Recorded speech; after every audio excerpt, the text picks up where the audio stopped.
Բարև ձեզ, եթերում update լրատվականն է, թարմացնենք օրվա լրահոսը։ Նվիրվում է հեղափոխության 7-րդ տարեդարձին, վարչապետը տեսանյութ է հրապարակել կից գրառմամբ։ Նվիրվում է հեղափոխության 7-րդ տարեդարձին և կեցե Հայաստանի Հանրապետությունը։ Եթե մենք ուզում ենք վերափոխել աշխարհը, պետք է վերափոխենք ինքներս մեզ։ Ինքդ քեզ վերափոխելու ճանապարհը կրթությունն է, եթե ուզում ես վերափոխվել երկիրը, պետք է փոխես ինքներս մեզ։ Մեզ շատ մարդիկ կան, ասում են, արա այս հեղափոխություն արինք, այս երկիրը չփոխվեց։ Բայց Սերժին տարած Նիկոլին բերեցին, երկիրը չփոխվեց։ Որովհետև այո, դա անհրաժեշտ, բայց ոչ բավարար պայման է, որովհետև ուզում ես վերափոխել երկիրը, ոչ միայն վարչապետից պետք է փոխես, դու քեզ պետք է փոխես։ Անվտանգության խորհրդի քարտուղար Արմեն Գրիգորյանի խոսքով ԱԽ գրասենյակը հավաքագրում է կոռուպցիայի մասին այն բոլոր հրապարակումները, որոնք տեղ են գտել մամուլում և որոնց մասին խոսել է վարչապետը։ Մենք կազմում ենք զեկույց ու ներկայացնում վարչապետին, ասել է նա լրագրողներին։ Հարցին, թե ԱԽ գրասենյակն ինչ կապ ունի այդ հրապարակումները հավաքագրելու հետ, Արմեն Գրիգորյանը պատասխանել է, որ կոռուպցիան իրենք համարում են ազգային անվտանգության սպառնալիք։ Արմեն Գրիգորյանը հրաժարվել է տալ անուններ, որոնք ըստ Նիկոլ Փաշինյանի կարող են հայտնվել այսպես կոչված ԱԱԾ պատվալում։ Վարչապետը խոսել է մամուլում տեղ գտած կոռուպցիայի մասին հրապարակող ինֆորմացիայի մասին, Անվտանգության խորհրդի գրասենյակը հավաքագրում է այդպիսի բոլոր հրապարակումները, միասնական զեկույց է կազմում, ամբողջական զեկույց է կազմում և տեղեկացնում է վարչապետին։ Վարչապետը խոսել է սրա մասին և այս աշխատանքը մենք երկար ժամանակ կատարում ենք և պարբերաբար բոլորի վերաբերյալ, այսինքն կոռուպցիայի մասին մամուլում տեղ գտած հնարավոր բոլոր ինֆորմացիան, կարող են լինել ինֆորմացիաներ, չեմ ուզում պատմել, բոլորի վերաբերյալ և հիմնական ուշադրությունը մեր բնականաբար նաև կառավարության անդամների, թիմ մարմիններում աշխատող քաղաքացիների, այսինքն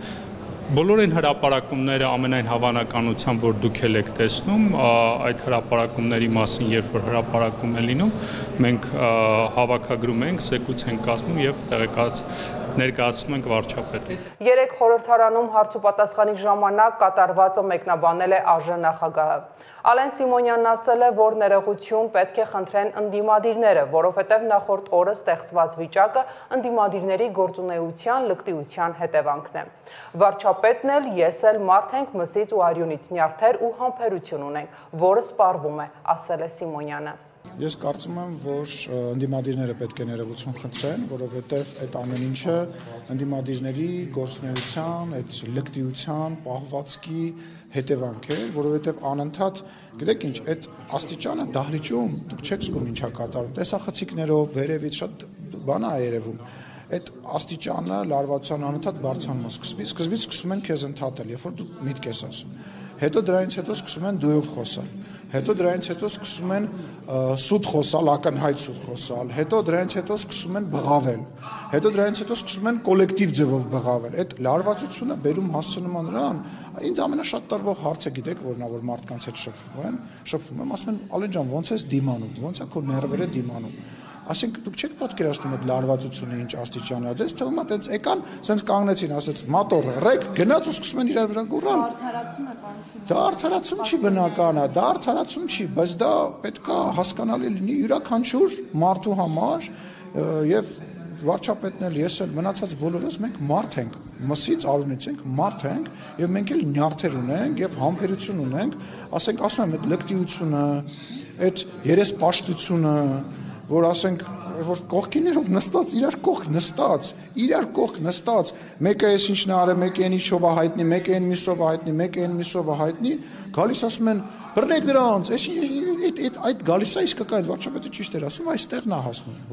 Հիմա մենք երկու քարի արանք ենք, այսինքն դառնալ դեսպոտ եւ բռնապետ, բավարարելով այսօրեական ժողովրդի պահանջը, որ ասում են տարեք դատեք դրանց, բառացի ասում են տարեք դատեք դրանց։ Անունները տալով ասում են հերիք եղավ, ասում են տարեք դրանց գցեք բանը։ Խեր անցյալ ընտրությունների մեր Քարոզ Արշավի հաջողված, որտեղ ընտրությունները հաղթեցինք, բանը երկաթե մանդատը։ Խի երկաթե մանդատ, խի այդ չագուճ, ինչի համար, ինչ որտեղից առաջացավ, ինչի, չգիտեմ, գնդակը չէր, չգիտեմ կամ որևիցե այլ բանը չէր, որովհետև ասում են մարդկանց տեղն է հասել։ Ու այդ մարդիկ ինչի ավելի շատ ստեղ է հասնում, որովհետև այդ մարդիկ գառների դեմքը բաները հագնում են, դիմակները հագնում են, գայլ լինելով, գալիս են նստում են ստեղ եւ ասում են, բայց իմացաք, տարան մարդուն 12 ժամ պահեցին, բասա անելու բանա, բայց իր ձեռը միջև ստեղ արյան մեջ է, իր ջեբ այն փողը, որով իրանք լրատվամիջոցներ են առնում, ոչ մի լրատվամիջոց նկատի չունեմ կոնկրետ, այն փողը, որոնք իրանք ծախսում են ընտրությունների եւ այս քաղաքական process-ի վրա, այդ ամեն այդ փողերը հոր տնից էին բերել։ Խորհրդարանում տեղի ունեցածին է անդրադարձել Ռաֆայել Մնացականյանը։ Ռաֆայել, խոսքը փոխանցում եմ ձեզ։ Շնորհակալություն, բարի երեկո հարգելի բարեկամներ։ Կառավարություն ազգային ժողով հարց ու պատասխանի շրջանակներում երեք մենք ականատեսը եղանք քաղաքական լարվածության հերթական դրվագի, ատելության ու իրարամերժության հերթական սեանսը բեմադրված էր ուղիղ եթերում, որը պատկան լրատվականները հերթական անգամ փորձեցին ներկայացնել ամեն մեկը իր տեսանկյունից որոշակի գնահատականներ տալով։ Այսպիսով կրքերը թեժացան այն ժամանակ, երբ ազգային ժողովի ամբիոնից ու դահլիճից խոսվեց լրատվամիջոցների մասին, նրանց գործունեության մասին, ում մասին ինչ են գրում եւ այսպես շարունակ, թե բա գիտեք ինչ են լրատվականները գրում ձեր մասին։ Հարց իշխանությանը։ Հայաստանի Հանրապետությունում կա դատական իշխանություն, որ մամուլի հոդվածներով գնայինք, հիմա ձեզ կախաղաններ էինք անել եւ Հայաստանից արտաքսել էինք ընդհանրապես։ Այսինքն մամուլ, բայց ձեր մասին ինչ են գրում մամուլի հոդվածներ։ Դուք ընդհանրապես ինչ եք ասա, ձեր մասին գրում եք, որ դուք օտարերկրյա շպիոններ եք։ Ինչ գործ ունեք դուք ես դահլիճում ընդհանրապես նստած։ Մամուլի հրապարակումներով առաջնորդվեմ, սաղիթ պետք է տանեմ լսեմ ԱԾ-ի պատվալը։ Այնուհետև վարչապետը դիմում է Հայաստան խմբակցության պատգամավոր Սեյրան Օհանյանին, նշելով. Առաջինը դու պետք է գնաս ու դու կգնաս։ Հերիքա մամուլի բան անես։ Մամուլը ձեր մասին ինչա գրում։ Ինչա գրում ձեր մասին մամուլը։ Գրում է որ օտարերկրյա գործակալ եք, 5-րդ տանիվ եք, ազդեցության գործակալ եք մամուլը։ Մամուլի գրածների նստեք տեղները ձեններդ կտրեք, ներվերս էլ չուտեք։ Դե ինչպես բարդ չէ ենթադրել, իրավիճակը պայթեց։ Նստեք։ Ուրեմն դու յոթ չխոսաս, նստի տեղը, դու յոթ չխոսաս, եղավ։ Փաշինյանը հայթեր մթնոլորտում հռետորական հարց է տալիս. Սևանի ափին քեզ առանձնատուն որտեղից։ Սևանի ափին քեզ որտեղից տուն, որ միաներ եկել ես մամուլի հրապարակություններից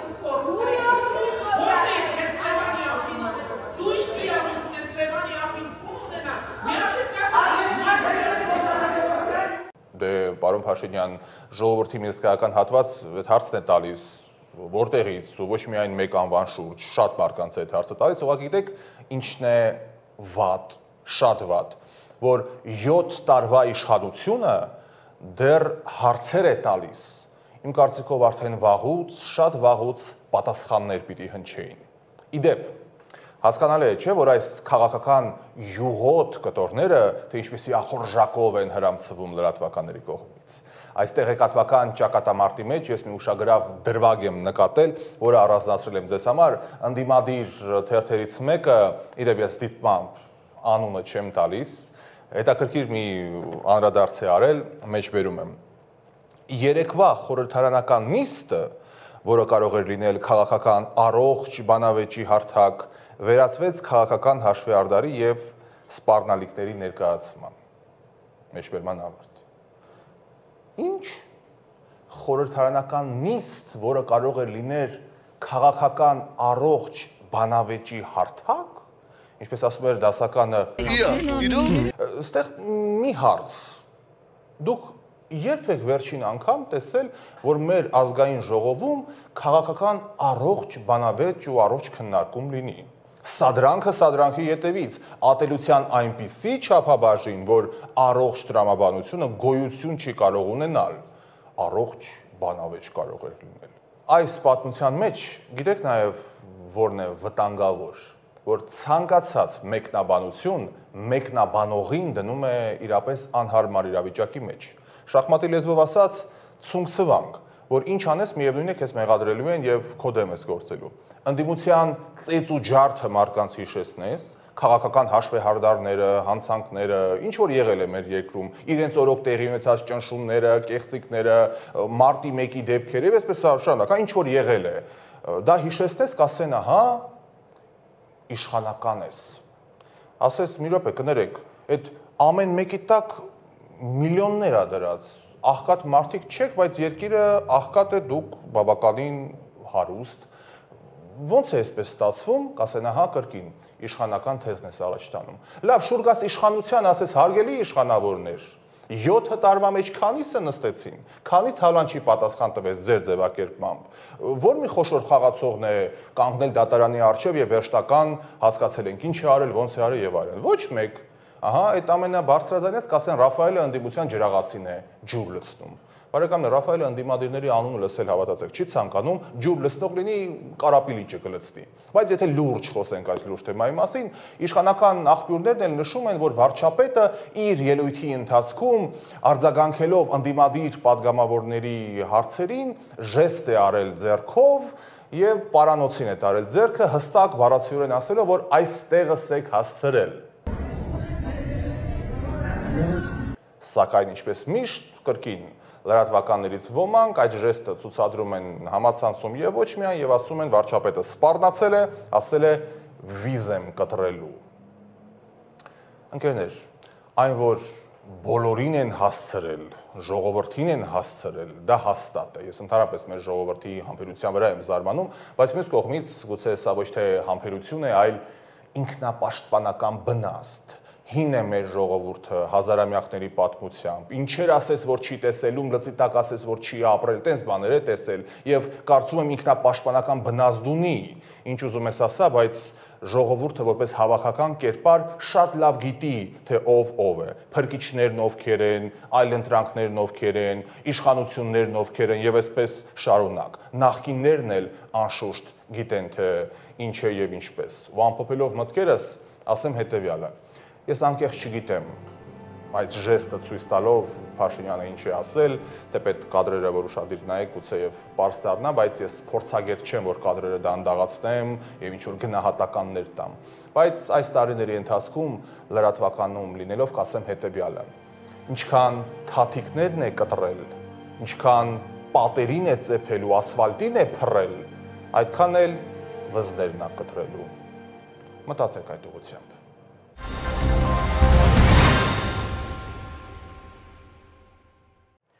Շարունակենք։ ԱԺ-ում Ալեն Սիմոնյանը խոսել է նաև Նոր Նորքի թաղապետարանում տեղի ունեցածի մասին։ ԱԺ նախագահը պատասխանել է հարցին, արդյոք քաղաքապետը վարչական շրջանի ղեկավարին աշխատանքից ազատելու կաշկանդվածություն ունի եւ ինչու չազատվեց աշխատանքից Տիգրան Տեր-Մարգարյանը։ Շատ վատ դեպք կա, Հանրապետություն կուսակցություն, լսեք, քաղաքական հետևանքը, լսեք, հարգելիս, դատապարտելը որն է, դա Հանրապետության կուսակցության հասցեատեր, գիտեք հասցեատերը ով է։ Լսեք, քաղաքապետի ենթակայությամբ քաղաքապետը իր կարծիքը ասել է, ես 100 անգամ ասել եմ, երեք վարչապետը ասել է, հետևանքը, լսեք, գիտեք ինչն է կարևոր։ Կարևորը, որ այդ հետևանքը Հանրապետություն կուսակցությունը բանը գիտակցի։ Պետք է իրանք գիտակցեն, որ այդ հետևանքը լինելու է։ Այդ հետևանքը կարող է այդ րոպեին չլինի, մի ժամից չլինի, բայց իմ կարծիքով Հանրապետություն կուսակցությունը, եթե հետևություն չարեց եւ իր վրա քաղաքական պատասխանատվություն չվերցրեց, Հանրապետություն կուսակցությունը ինչպես մի 6 ամիս առաջ բարձր արդյունքներ գրանցեց եւ վստահություն ստացավ ժողովրդից, դրա հակառակն է ստանալու։ Թաղապետարանի միջադեպից մանրամասներ է ներկայացրել նաև ակտիվիստ Արթուր Չախոյանը։ Նա սուտ է որակում լուրը, թե իբր մանկապարտեզի տեսանյութում ինքը թաղապետին վիրավորել է։ Չախոյանը ներկայացրել է տեսանյութը եւ որևէ բառ որևէ մեկի հասցեին, այդ թվում թաղապետին չի ասվում։ Ակտիվիստը նաև ասել է, որ չերել կասկածում, որ վարչական շրջանի ղեկավարը շարունակելու է աշխատել։ Որևիցի մեկի հասցեին, այդ թվում թաղապետի ոչ մի վիրավորական խոսք եւ առհասարակ ոչ մի նշում թաղապետի հասցեին որևիցե խոսք չի եղել։ Բացի այդ, համացանցում վերջի ժամանակահատվածում դեպքի վերաբերյալ շարարկվել է այն, որ մենք ներկայացել ենք դա մանկապարտեզի աշխատանքները որպես ավարտված եւ այդ ինչ որ երեխեքներ են հաճախում մանկապարտեզ, հարգելի ժողովուրդ ջան, լրատվամիջոցներ ջան, ես որդեգրել եմ մի սկզբունք, որն այն է, որ ես երբևիցե սուտ չեմ խոսում։ Վերջի ժամանակահատվածում շարարկվում էր, թե իբրև ես թե պարոն Մանուկյանը պահանջել ենք թաղապետի հրաժարականը, որից մեկը չի կարող բերի այնպիսի հրապարակում կամ տեսանյութ, որտեղ մենք ասում ենք, մենք պահանջում ենք թաղապետի հրաժարականը, այլ ընդհակառակը դա այնպիսի բան է, որը քննարկման նույնիսկ ենթակա չի եւ իրանք իրենց այսպես ասած ճակերտավոր քաղաքակիրթ իրանց որոշումը պետքա կայացնեն, որը իրանք չկայացեցին եւ ամբողջ հանրությունը տեսնում է իրանց իրական դեմքը։ ԱԺ-ում էր գլխավոր դատախազը։ Հոկտեմբերի 27-ի քրեական գործի քննությունը գտնվում է ակտիվ նախաքննության փուլում եւ իրականացվում է պատշաճ դատախազական հսկողության ներքո, հայտարարել է Աննա Վարդապետյանը։ Ելույթում Աննա Վարդապետյանը նշել է, որ գործի վերաբերյալ տեղեկատվություն հաղորդման մեջ չի ներառվել հաշվի առնելով նախաքննության շահերը։ Այս փուլում որևէ բովանդակային հարցի չի պատասխանելու, քննչական գործողություններին չվնասելու նպատակով կիսա տեղեկության հրապարակումը կարող է վտանգել քննության արդյունավետությունը, ստեղծելով պայմաններ, երբ գործով անցնող անձին կփորձեն խուսափել հետապնդումից։ Հաշվի առնելով այս պահին իրականացվող քննությունը եւ այլ աշխատանքները, դրա վերաբերյալ որևէ տվյալ հաղորդման մեջ չի ներառված, որպեսզի քննությունը չվնասի։ Դա արված չի որպես բաց թողում, դա արված է հենց քննության շահից ելնելով։ Ես կխնդրեմ ձեզ, եթե որևէ դիտարկում ունեք, գաղտնի նշագրումով ուղարկել, եթե դա բաց աղբյուրում չի զետեղված եւ եթե բաց աղբյուրում է զետեղված եւ կարծում եք, որ նախաքննության ուշադրությունից վրիպել է, խնդրում եմ պատգամավորական հարցման շրջանակներում գրավոր ուղարկեք։ Մենք ձեր բոլոր հարցումներին պատշաճ պատասխանում ենք։ Շնորհակալ եմ, խնդրեմ արձագանք։ Ունեք արձագանք, չեք։ Համեցեք։ Դատախազ, ես կարծում եի, որ դատախազությունը իր հսկողական գործառույթների շրջանակում, հատկապես այս կարևոր գործերում, նման ինֆորմացիաները, որոնք բաց աղբյուրներում եղել են, պետք է տեղեկացված լինեն, բայց ինչ-որ է անպայման կուղարկեմ եւ բնականաբար ելի կարևոր վկաներ կան, որ այսօր նախկինում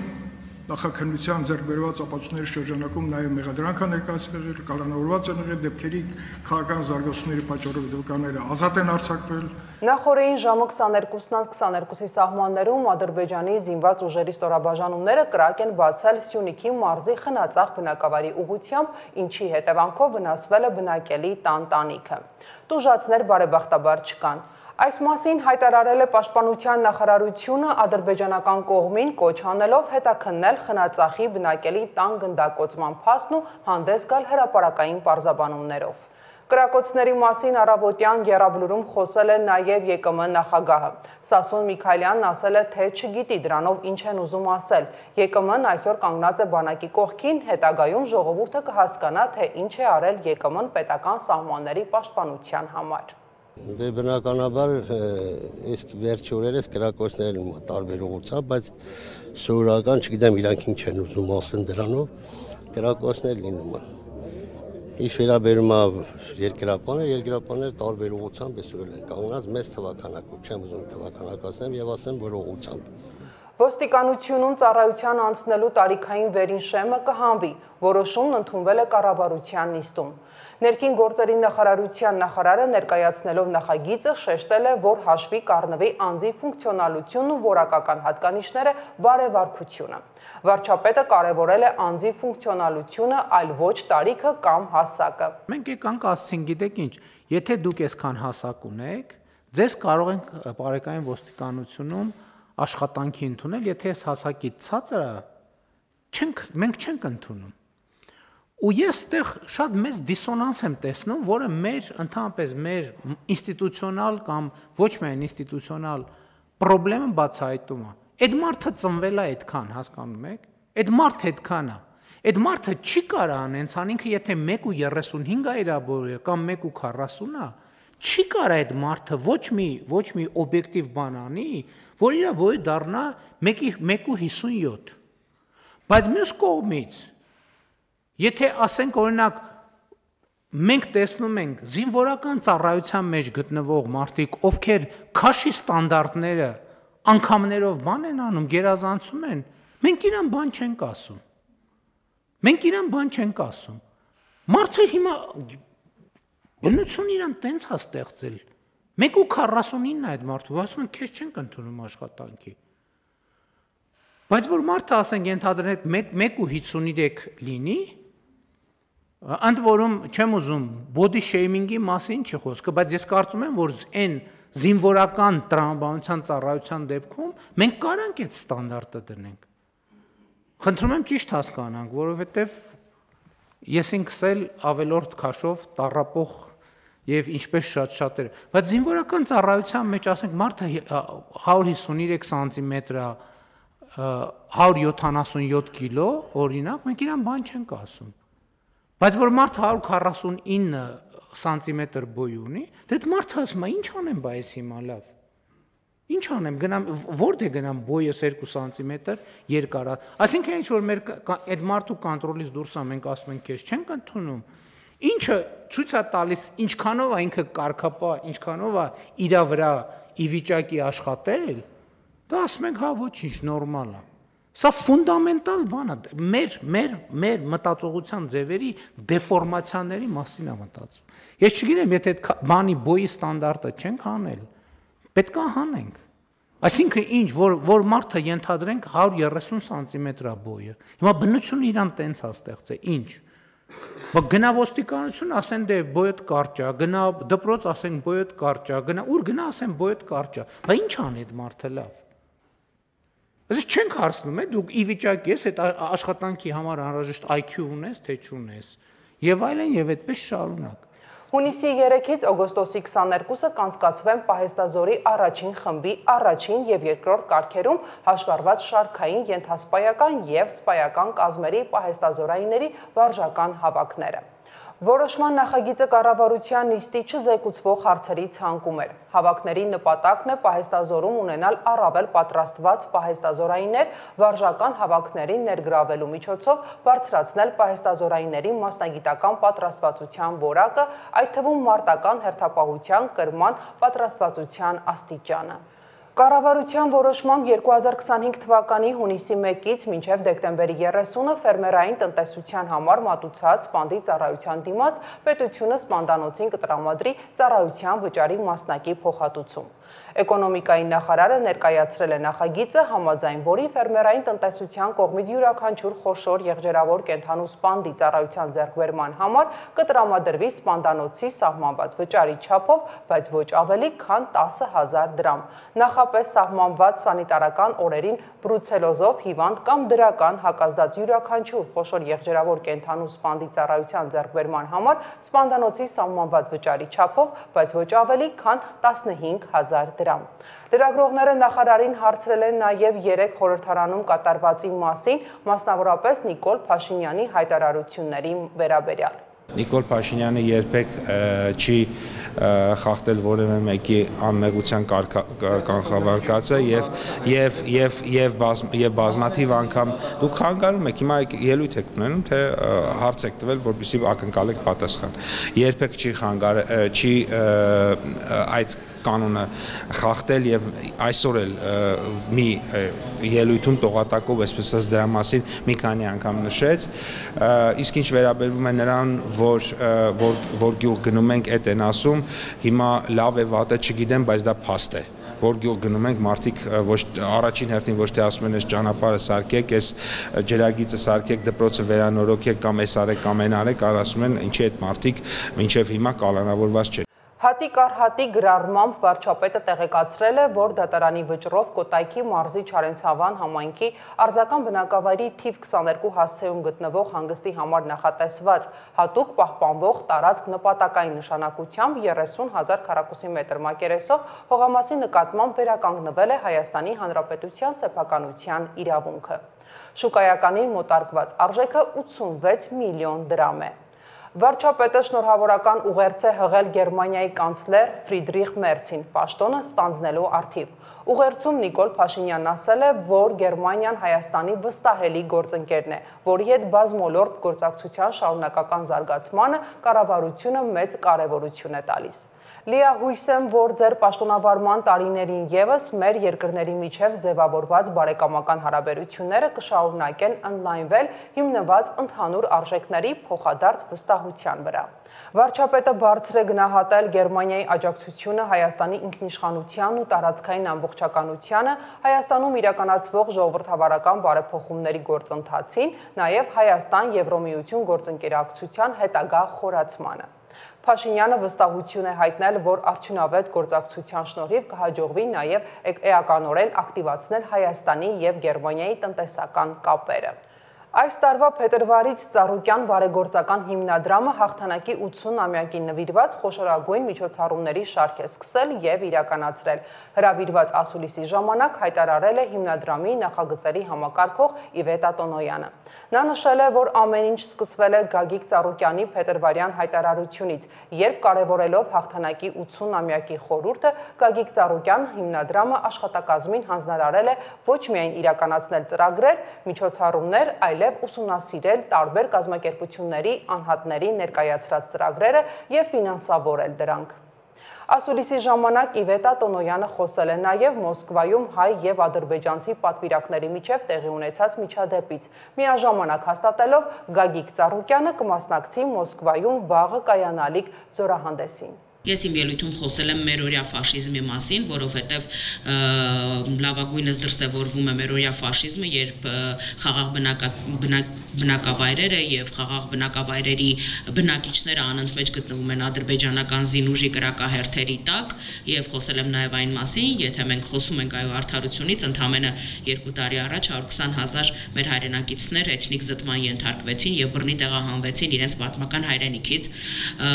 Կարծում եմ բոլորը տեսել են այդ կադրերը, որ դահլիճում սարսափելի մեծ աժիոտաժ առաջացավ, որովհետև Ադրբեջանի պատվիրակի ելույթից հետո արդեն իսկ Ադրբեջանի դեսպանատան բազմաթիվ ներկայացուցիչներ էին հայտնվել դահլիճում, որը ի սկզբանե նախատեսված չէր, որովհետև միայն պատվիրակներն էին մասնակցում և ինչ-որ մեկը տեղից ձայնարձակումներ էր իրականացնում այն մասով, որ ներկայանալով Ադրբեջանի դեսպանատան խորհրդական, ինչ-որ մեկը այնտեղ ներկայացավ քարտուղար, մի խոսքով դահլիճը լեփլեցուն էր ադրբեջանցիներով, սակայն դա որևէ դեպքում չի կաշկանդել թե ինձ, թե Էդուարդ Շարմազանովին հնչեցնել մեր տեսակետը, որովհետև իրականում իսկապես շատ ներկայանալի կազմ էր պատվիրակների հավաքված այդ դահլիճում, կրկնում եմ 29 երկրներից, և այո, թե հետագայում որքանով այդ միջադեպը լրատվամիջոցներում տեղ կգտներ, բնականաբար դա ևս շատ կարևոր էր, բայց մեզ համար կարևոր էր, որ մենք թույլ չտայինք այդ արտահայտությունները, որպեսզի միայն հասանելի լինեին միջազգային պատվիրակներին, այլ նաև լսելի լիներ մեր դիրքորոշումը, մեր տեսակետը, որը և մենք արեցինք։ Միջազգային լրահոսին հետևեք տեսաշարով։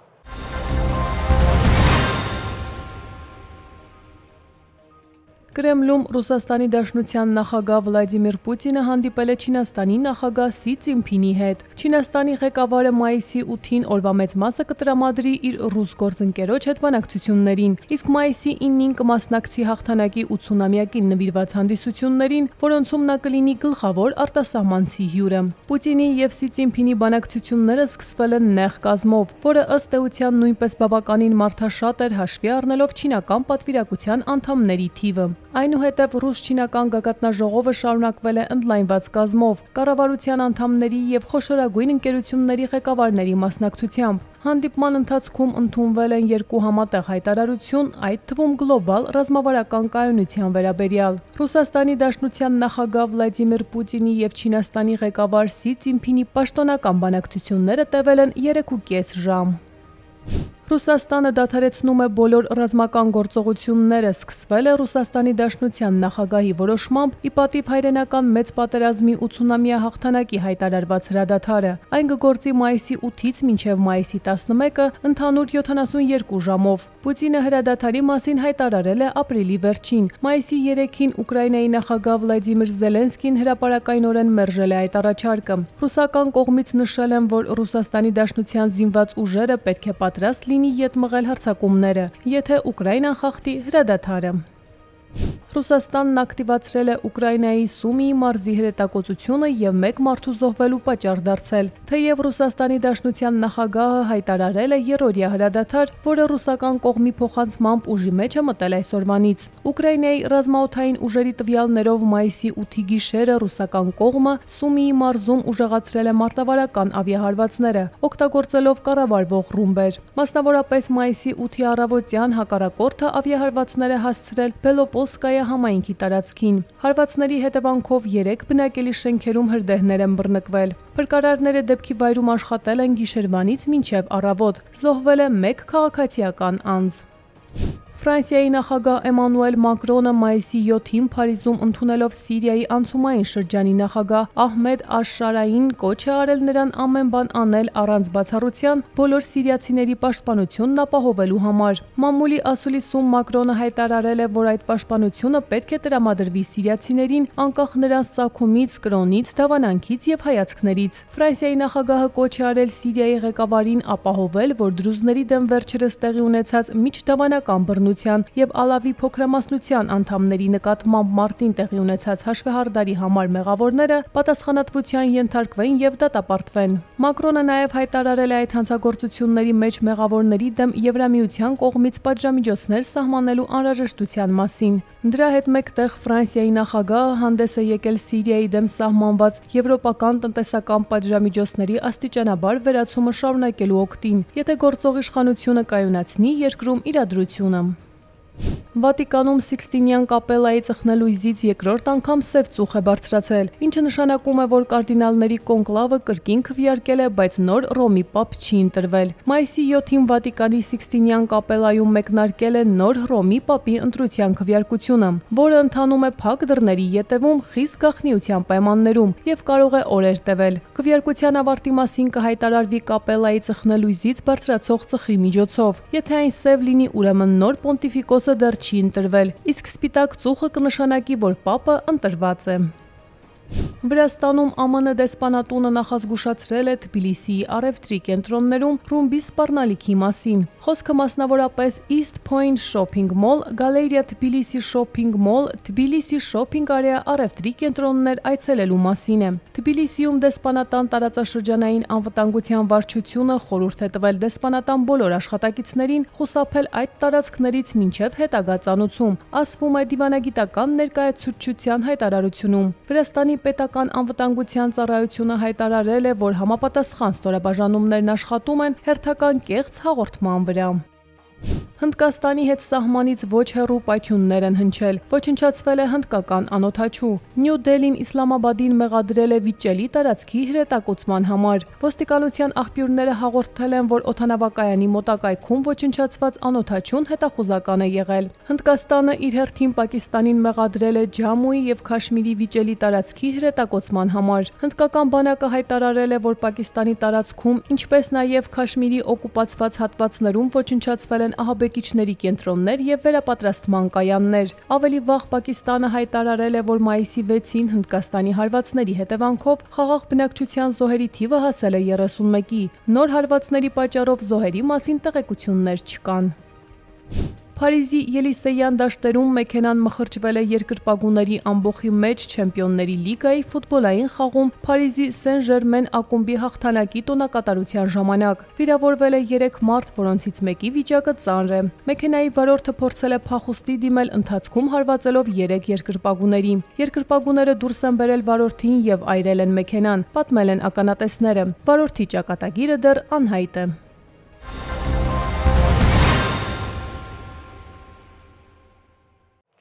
Ավագանում Մայր Հայաստան խմբակցության անդամ Գևորգ Ստեփանյանի կնոջ մեքենան դիտավորյալ վնասելու դեպքով ձերբակալվել է 1 անձ։ Ներքին գործերի նախարարության քրեական ոստիկանության ծառայողների անհետաձգելի ծավալուն օպերատիվ հետախուզական միջոցառումների շնորհիվ 3 հանցանքը կատարելու անմիջական կասկածի հիմքով ձերբակալվել է 1 անձ։ Նա ներկայացվել է քննական մարմին։ Միջոցառումները շարունակվում են։ Հիշեցնեմ, ահազանգը ստացել էին մայիսի 6-ին գույքի դիտավորյալ վնասման դեպքով կազմված փաստաթղթերը փոխանցվել էին քննչական կոմիտե, որտեղ նախաձեռնվել էր քրեական վարույթ։ Եվ եղանակային կանխատեսումների մասին, վաղը Հայաստանի Հանրապետությունում տեղումներ չեն սպասվում, օդի ջերմաստիճանը շարունակում է բարձրանալ։ Այսօր այսքանը, հետևեք Update լրատվականին։